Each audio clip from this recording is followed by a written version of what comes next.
Pag-uwi sa bansa ng isang OFW na sinakal. Naman ng Department of Migrant Workers na 3 OFW sa Dubai ang namatay.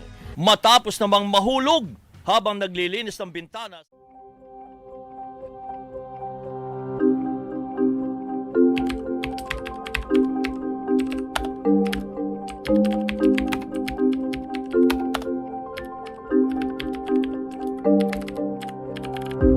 Sa bawat karera ng mga manggagawang Pilipino sa ibang bansa, ay nararamdaman din ang bigat ng kanilang mga pasanin at pangarap. Sa kanilang mga pasanin sa buhay ay hindi lamang simpleng mga kwento ng paghihirap at pagtitiis ang masasaksihan, kundi ang matinding pagkalungkot at pangungulila na sumasalubong sa kanila sa bawat galaw ng mga kamay sa orasan na hindi na rin nila namamalayan.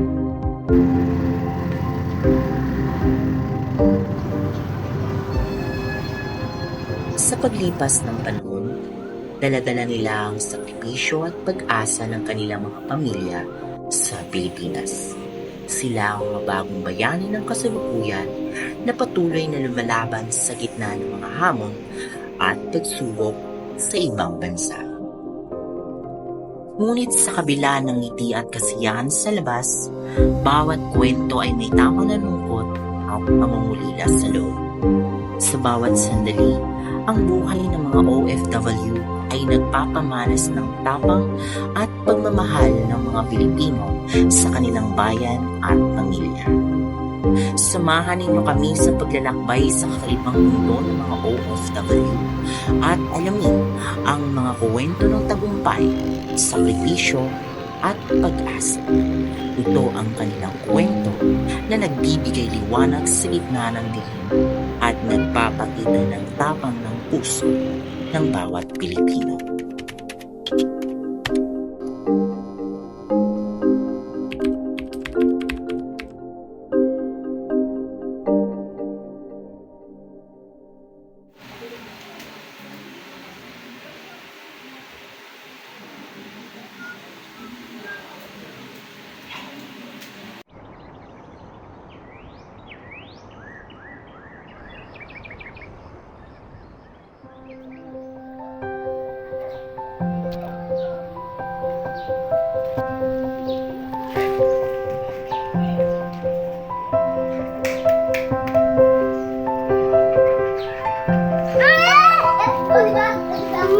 Uy, akin yan! Amin yan!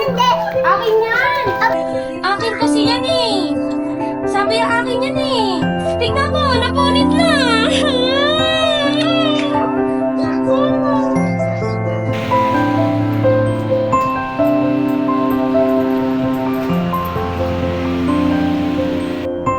Pagkatungtong ni Rachel sa wastong edad, ay hindi siya sumuko sa paghahanap ng trabahong makatutulong kahit napapaano sa kanyang pamilya.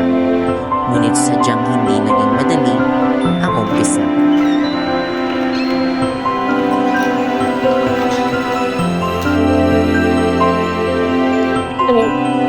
Play ako tik-tik company, play ako sa doon sa ano, pag nag-play ako sa PAL, pero hindi niya pinala. So along the way, parang ano, hindi ko play kung saan ako tawagin, saan ako hindi makapagtrabaho.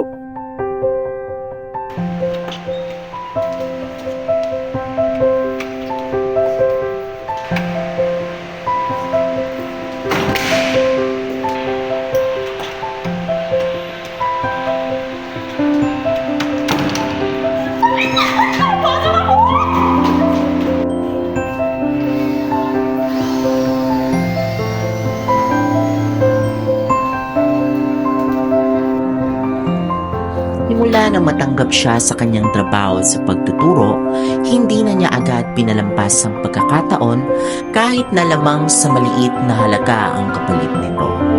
Nais niyang kumita ng pera kahit na paunti-unti.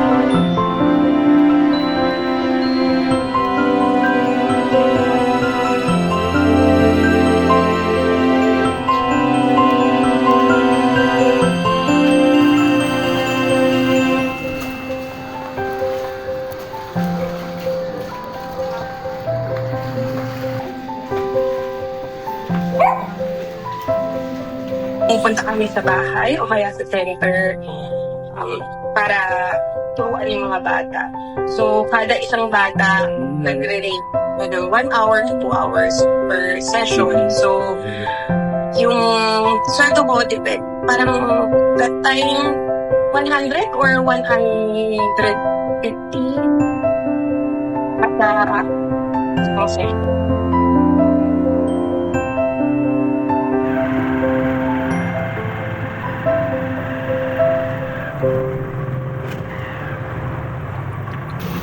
Subalit isang araw, si Rachel ay may hindi inaasahang pangyayari.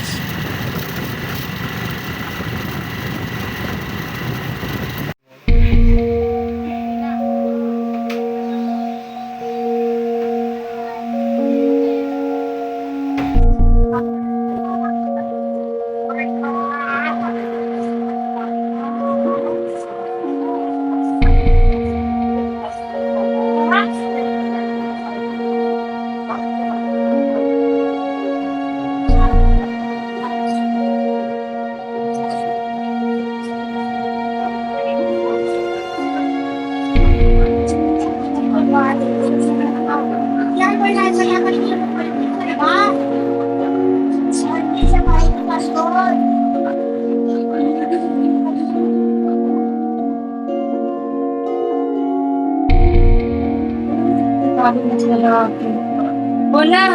Kaya pala ba tumawag mo? Ay, paano ko napanood mo dyan? Balita na. Buti naman nandiyan ka na. Kamusta naman ikaw? Kamusta ang trabaho ka na? Ayos na naman pa. First day eh. Buti naman na. Dyan sa nulaman mo na yan. Napakatigas ang ulo. Ikaw magpainom na gamot ha. Sige, sige. Teka po, ikaw, kamusta ka na? Ang laki na dyan mo. Napakainit. Asasawa mo, sa trabaho. Mamaya pa siya. Sige. Pamainumin ko na si Lola. Sige, tulog na kayo dyan. Yang, kumusta ka na? Ikaw, kumusta ka na ba? Ayos lang naman ako na. Sabi ni tatay, di ka na humingi ng gamot ha. Ayoko. Hindi lang, ipon pa lang gamot. Ay ka na. Erna! Ano ba sa'yo? Ano nga mangyayari sa'yo? Alam na! Nangyari si Erna! Dahil gumawag ka ng binabina mo! Lika! Hello? Andito po kami sa tapat na Pasol Elementary School. Tulungan na po kami yung madugang po mga anak na po. Pakabilisan po. Pakibilisan ka mo! Ito na, tumatawag na!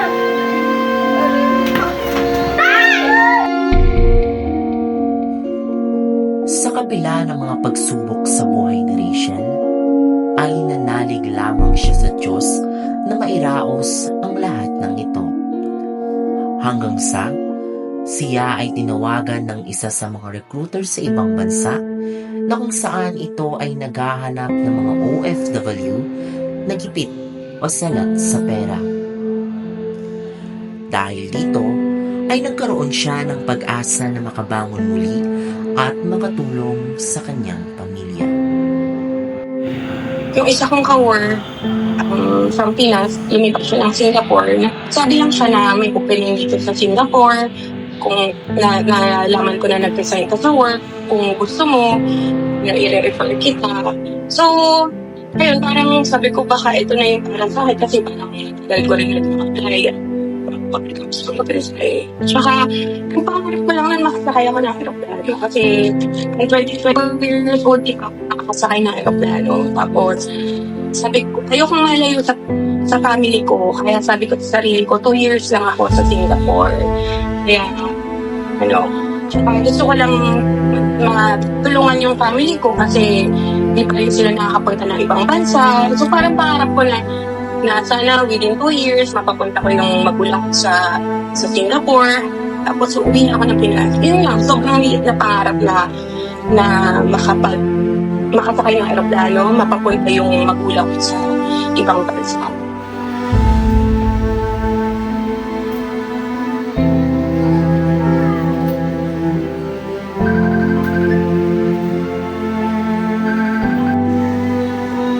Hello anak? Kamusta ka na dyan sa abroad anak? Hindi ba na? Anak? Ito yung support na sa akin ng pamilya ko. Kahit na nakita ko na hirap sila na malayo ako. Nakita ko yung iyak nila, yung ano nila, yung longing nila na anak ko malayo sa akin. Nakita ko yun. Pero nakita ko rin yung suporta nila, yung tiwala nila na kakayanan ko na. Kasi dumating din ako sa time na na umiyak ako sa tatay ko kasi parang hirap na hirap ako sa trabaho. Ito ang kwento ng buhay ni Rachel De Leon na makapagbibigay ng inspirasyon at pagkabuo ng loob sa bawat Pilipinong nangangarap na maitawid ang kanilang sarili, pamilya at bayan sa kahirapan. Palit ko, maging focus doon sa pagtulong nila para makatulong sa pamilya. Huwag papabayaan yung sarili.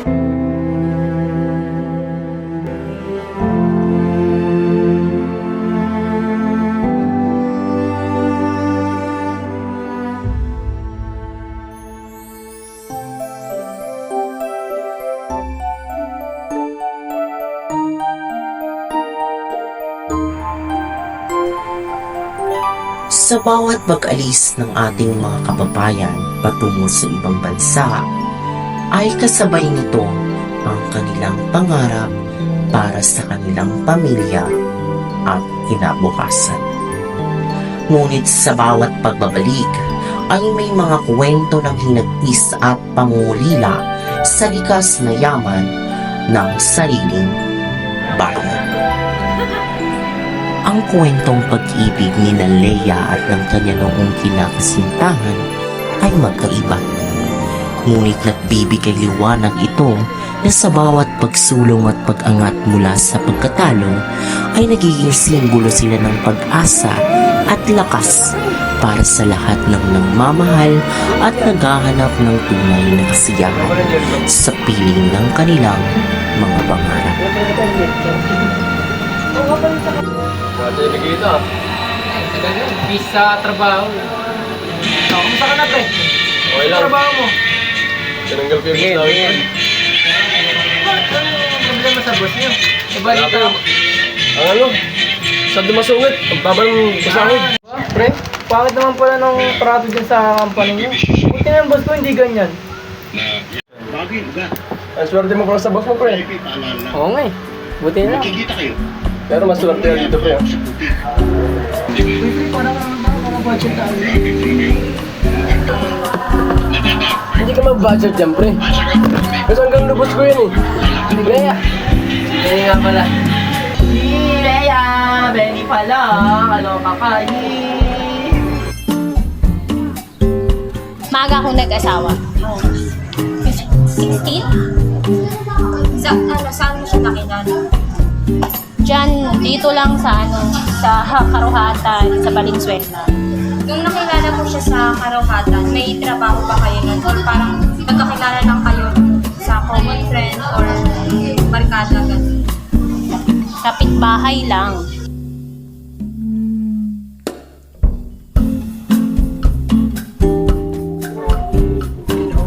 Langga.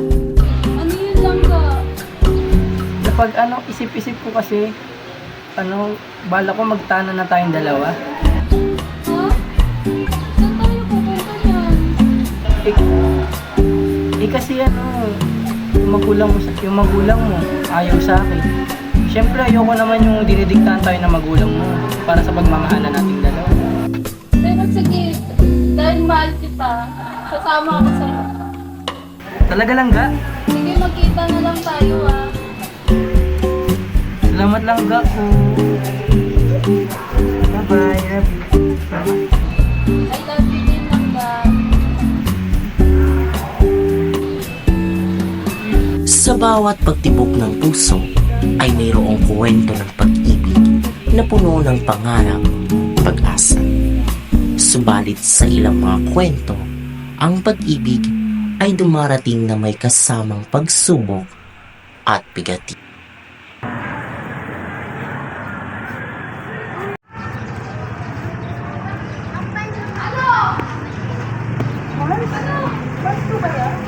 Mars, kumusta ka na? Ano nangyari sa'yo? Ewan ko ba nangyari sa buhay ko. Kasi kung nga nakita ko sa utang, yung anak ko na sa ospital. Oo, pero meron pa ba? Sakto natanggap ko kamay sa oo, kahit ano tatanggapin mo para sa kanya. Sa ibang bansa, okay lang, kahit ano. Kahit tatanong ko sa akin sa bansa. Salamat maraming salamat talaga. Mayroong nagkaroon ng ano doon sa baryo nila, sa baryo ng nitong kalibin ko, na nagre-recruit abroad. Kaya lang, sa Middle East lang siya.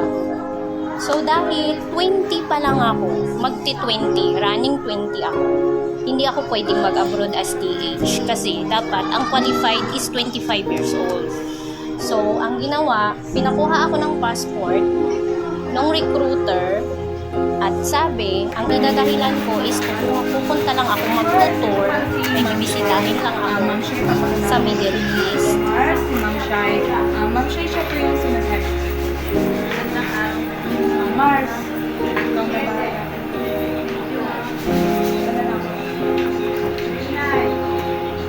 Maayos. So, pala yung sinasabi ko lagi ko. May nakakalimutan. Tanong ko lang, sure ka na ba? Naku, opo, kailangan ko po kasi. Kung siya, sigurado ka naman na. So, dito, nakahanda na naman ko mga pero ang pinakaano talaga noon, nag-apply talaga ako sa kanila. Pinalusot lang ako. Bali, illegal yung pagkakam talaga sila. Siguro illegal siya. Kasi hindi ako dumaan ako ng immigration, pero may tao nang naghihintay doon. Tinatakan na lang niya yung passport ko. May mga pag-assist naman sa'yo. So, yun na lahat. Kailangan mo lang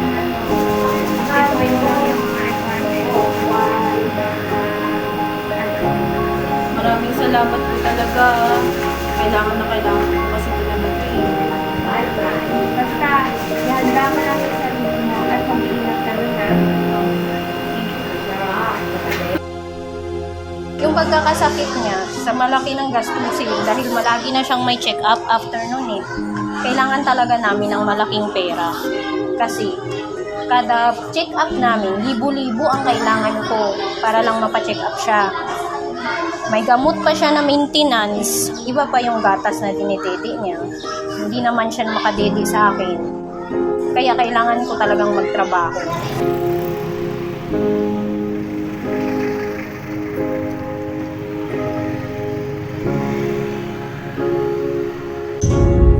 Kaya nung nag-offer sa akin na gano'n, na may ganyan nga, may nag-recruit, inano ko, grab ko siya yung opportunity. Kasi sabi ko, ito na siguro yung pagkakataon ko para makapagtrabaho sa ibang bansa.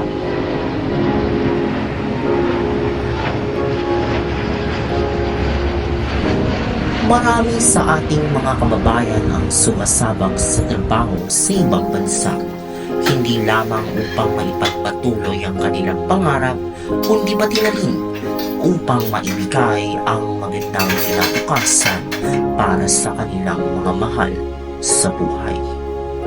Ngunit sa kabila ng kanilang sakripisyo, ay marami pa rin sa kanila ang patuloy na napapabayaan. Where's my salary, sir? Give me my salary. It's been a month. Saan na rin naman eh? No. Lakad ang lasang amalin na. Wala yung dyan sa PSC ko. I'm very sorry. Just go. Leave me alone. Just go. Go! Nag-away kami ng amo ko. Nagkulong ako sa CR at sinabi ko na gusto ko na lang mamatay kasi gusto ko nang umuwi eh. Wala naman akong sahod eh. Ilang buwan na, mag-isang taon na wala akong sahod. Ano bang gagawin ko doon? So, kinuha niya ako. Kailangan nila nabigyan ng sahod. Nilipat nila ako ng amo kasi yung anak niya, eksaktong nag-asawa na, yung anak nilang babae. So, kinuha niya ako para siya daw magpasahod sa akin. Kaya lang kasi hindi na kami okay nung tatay niya dahil sa mga bisyo niya. Hindi rin niya naiintindihan yung mga kalagayan, yung kalagayan ko doon, kung bakit ako nagpapadala. Kaya nagkakasiraan kami. Kasi ang gusto lang nila, magpadala ka lang ng magpadala. Ano nga ipapadala ko nung mga panahon na hindi ako sumasahod?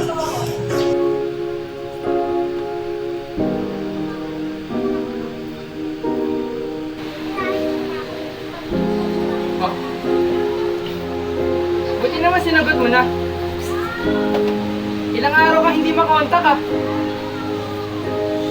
Parang wala ka nang atabalak magpadala ng pera dito eh. Paalala ko lang sa'yo ah. Yung anak mo dito may sakit. Oh. Dadahilan mo sa akin yan? Eh yun nga yung purpose kaya ka nandyan, di ba?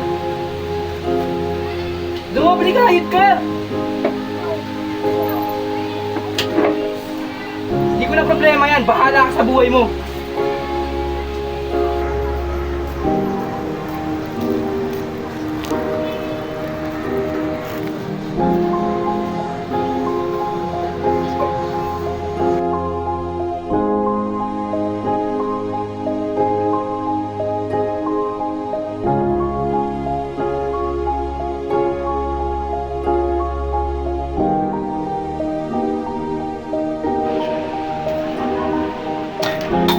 Buhay ito!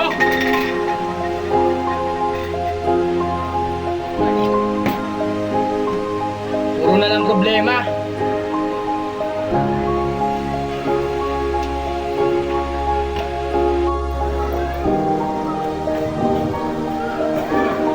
Hindi na naagapan ng asawa ni Lea na si Penny sa pagkalulong sa iba't ibang bisyo sa kahit na alam nito na mas kailangan ng kanilang anak ang mga perang ginagastos niya kaysa sa pampagamot at pangbayad ng mga utang.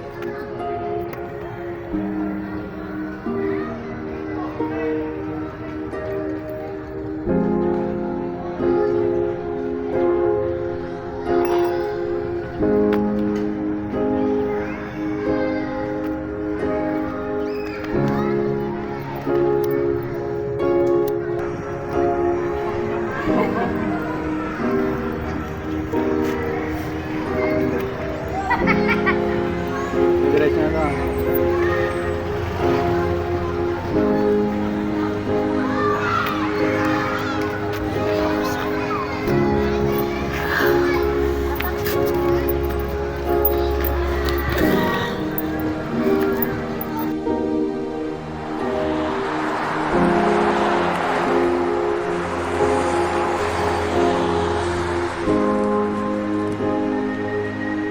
Pinayagang makauwi si Lea sa Pilipinas sa kadahilanang magbabakasyon lamang siya ng maikling panahon at babalik din pagkatapos nito.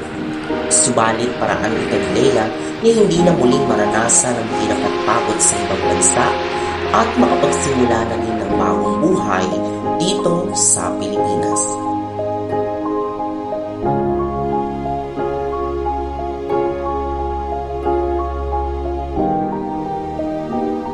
Sa kabila ng mga hamon sa buhay ni Lea, dito makikita ang pagkakaroon ng tibay ng loob at dedikasyon sa buhay ng isang Pilipino para lamang makatulong at masuportahan ang kanilang mahal sa buhay.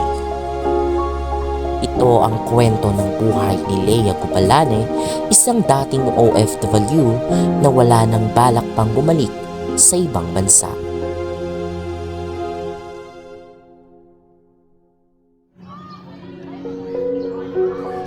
Sa bawat hakbang ng isang OFW patungo sa malayo, kasabay nito ang pangarap ng ibsa ng higit na kalagayan sa bayan. Ang pag-alis sa pamilya at bayan ay hindi lamang paglalakbay. Ito rin ay isang pagtanggap sa hamon ng buhay upang mabigyan ng magandang kinabukasan ang kanilang mga mahal sa buhay. Maraming rason kung bakit napipilitang makibang bansa ang ilan sa ating mga kababayan. Isa na rito ang gipit na kalagayan sa buhay kung saan ang kita sa sariling bayan ay hindi sapat upang matugunan ang mga pangangailangan ng pamilya. Bata pa lamang si Jobert ay natuto na siyang magbanat ng buto. Sinubukan ng iba't ibang trabaho upang makatulong sa kanyang pamilya. Naging inspirasyon niya ang kanyang lola para magsumikap dahil ang lola niya lamang ang madalas na gumagabay sa kanya. Lagi tayo dito mamamasyal, lola. Mabuti sa kanila. Nawala po yung lola ko. May isang pangyayari po na talaga hindi ko po makakalimutan is yung time na nawala yung isang taong mahalaga po sa akin. Yung taong nakasama ko na po sa paglaki at yung taong nag-aruga po sa akin. Yung lola ko po talaga. Dahil po kasi sa kanya parang binuo niya na po yung pagkatao ko. Hanggang sa paglaki ko po, dala-dala ko pa rin po yung mga words na sinabi niya po sa akin. And then kung paano niya po ako disiplinahin. Ako po si Jobber Cervantes, 22 years old. Bali nakatira po ako sa Disciplina Village, Bidnay, Valenzuela City. Bali ang work ko po ngayon is fried chicken vendor.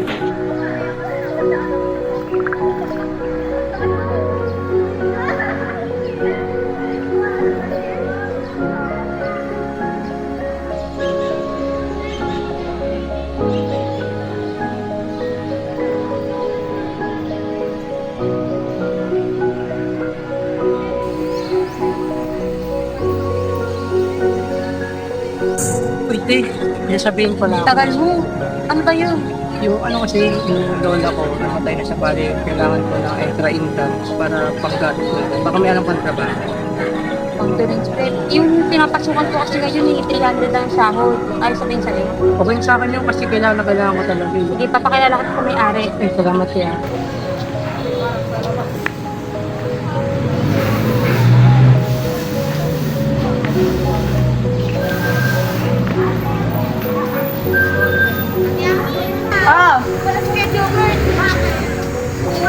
Nag-wait mo pala magandang lola po. Sabi yung pre-repair mo sa akin. Siya yun. Sipag yan. Marunong ka mag-isa? Marunong po ako kahit ano, alam ko kailangan ko din po talaga ng trabaho kasi kailangan ko ng extra income. Ganito. Okay lang ba sa'yo na 300? Okay po sa akin yun. Talagang kailangan mo talaga. Ang gagawin mo lang naman is, pagluto ka lang ng manok, mag-ugas ka lang ng lahat. Kaya ko po. Sa ngayon po yes po masaya naman po. Lalo na po na ano naman po yung mga gastusin sa araw-araw tsaka yung mga pangangailangan po. As for now po, wala po talaga akong balak mag-abroad pa. Lalo na po na, tulad nga po ng sinabi ko kanina, na ano naman po yung mga needs, yung mga pangangailangan, nakukuha naman po siya. Bali ang sinasahod ko po sa pagluluto po ng fried chicken is 300 a day po.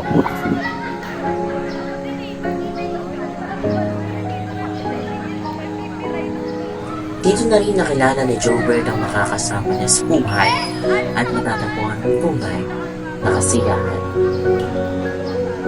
I think po siguro po, hikayatin na lang po natin sila na dito na lang mag-stay or wag na lang po mga ibang bansa. Kasi po kung tutuusin, maganda naman po talaga ang buhay dito sa atin. Lalo na po kung may diskarte ka lang po talaga. Tsaka kinagandahan lang po kasi doon. Once na hindi ka na po mga ibang bansa, hindi ka na po mawawalay dun sa family mo. Ang kanilang kwento ay hindi lamang tungkol sa sariling tagumpay, kundi pati na rin sa tagumpay ng kanilang mga pamilya at ng kanilang bayan. Sa pagsisikap at pagtitiwala sa sarili, sila ay nagiging halimbawa ng pag-asa at inspirasyon sa kanilang kapwa Pilipino. Samahan ninyo kami sa paglalakbay sa buhay ng mga OFW at alamin ang kanilang mga kwento ng pag-asa, determinasyon at pagmamahal sa pamilya at bayan. Ito ang sapiling ng pag-asa. Sa tingin mo ba nakakasama o nakabubuti ang pangingibang bansa sa pamilyang Pilipino? Sa tingin ko, yung pangingibang bansa ng mga Pilipino, may dalawang epekto yan.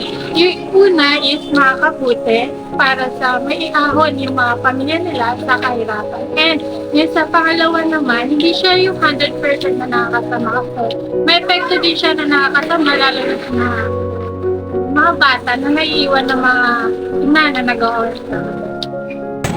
Sa tingin ko, nakakabuti siya pero hindi nakakasama. Pwede, dalawa yan. Nakatulong kasi siya sa pamilya natin para masustain yung mga pangangailangan. Then, hindi siya masama dahil bukod doon kasi may iwanan yung family. Parang may miss nila yung opportunity na magkasama sila ng kapamilya. So, ayun, nakatulong siya. Para po sa akin, bilang isang anak ng OFW, tatay ko, para po sa akin, masasave po ako sa nakakatulong. Kasi po syempre, one of the main reason naman po is bakit po nang ibang bansa yung mga magulang po natin is para rin naman po sa mga anak, di ba? Para po magkaroon ng stable life, financially stable, and that sa pangingibang bansa po ng papa ko, nagkaroon po ng magandang nangyari po sa akin. Marami pong naipundar, like yung sa ate ko po, makakapagtapos na po siya ng college this year. And also, sa pangingibang bansa niya po is pwede po siyang makakuha ng mga opportunity like yung sa residency po. And in that way po, possible po niya kami madala po dun sa ibang bansa. And yung opportunity po na yun is possible po natin mapalago, and if magkakaroon man po, like magkakaroon po ako ng anak, is possible po rin po may pamana po sa Ikaw, para sa'yo, ano ba sa tingin mo ang mas nakakabuti sa isang Pilipinong manggagawa? Ang mga ibang bansa para sa mataas na sahod? O katamtaman na pasahod dito sa bansa para makasama ang pamilya?